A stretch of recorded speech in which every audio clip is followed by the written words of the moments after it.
Welcome! In front of me I have Polar Ignite, and I'm gonna show you how to change the language on this watch. First, we need to wake up the screen on our watch.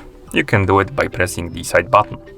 After you wake up the screen, press the side button again to open the menu.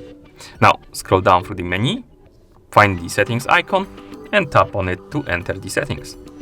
In settings, select the general settings option, then scroll down, find the option called language, and tap on it.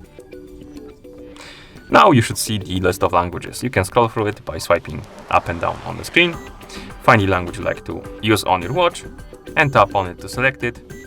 For example, let's select the Spanish, then tap on it, and then tap the check mark to confirm.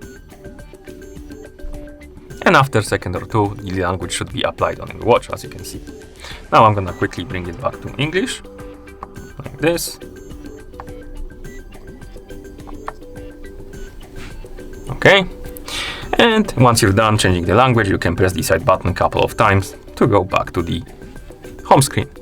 And that's how you change the language on this device. Thank you for watching. If you found this video helpful, please consider subscribing to our channel and leaving a like on the video.